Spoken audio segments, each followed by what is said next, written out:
Monsieur le Président, mes chers collègues, ma question s'adresse à Monsieur le ministre de l'Europe et des Affaires étrangères.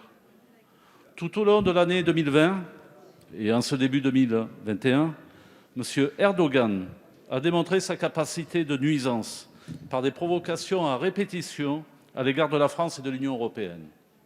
Rappelons ses offensives militaires en Libye, Syrie, dans le Caucase, et ses intimidations en Méditerranée orientale, notamment sa manœuvre contre la frégate Courbet.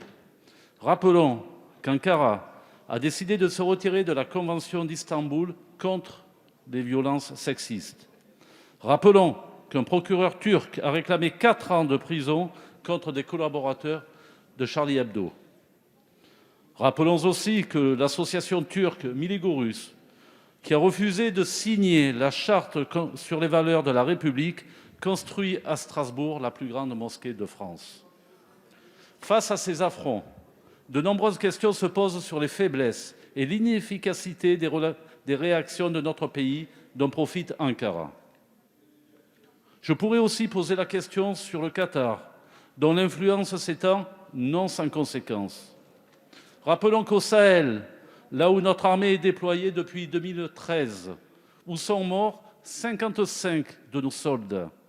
Plusieurs sources mettent en lumière que l'organisation Qatar Charity financerait des groupes terroristes tels que le Mujao, Mouvement pour l'unicité, et le Djihad en Afrique de l'Ouest. Aussi, ma question est la suivante.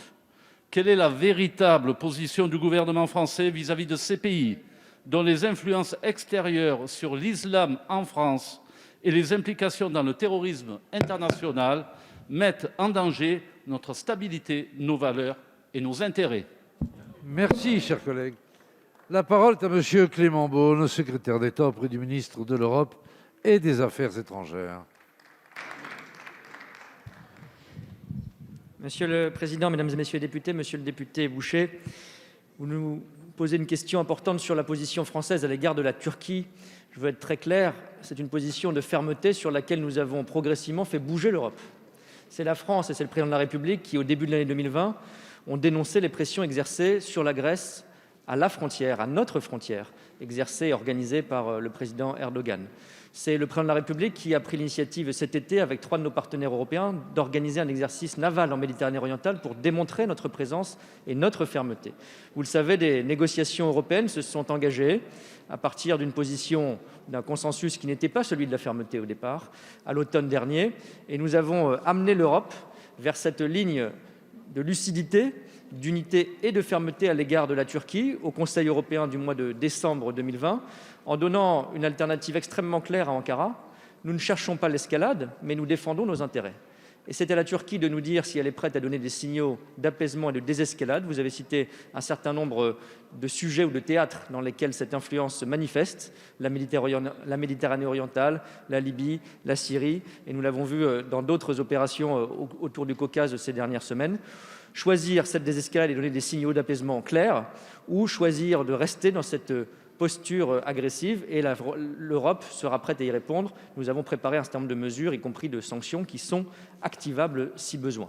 Depuis que ce Conseil européen s'est réuni, et notamment sous cette pression, il y a eu, il faut le dire, aussi quelques signaux positifs de la part de la Turquie: le retrait de bateaux des eaux territoriales grecques et chypriotes, la reprise des pourparlers avec Athènes, pour la première fois depuis 5 ans, et dans quelques jours, les discussions sur Chypre.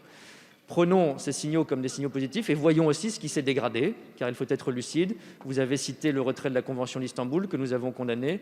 Vous avez cité la pression politique exercée sur un parti d'opposition. Ce sont évidemment des décisions ou des comportements qui vont dans la mauvaise direction. C'est la raison pour laquelle nous avons maintenu cette pression et que le Président de la République a demandé qu'au Conseil européen de juin, nous évaluions la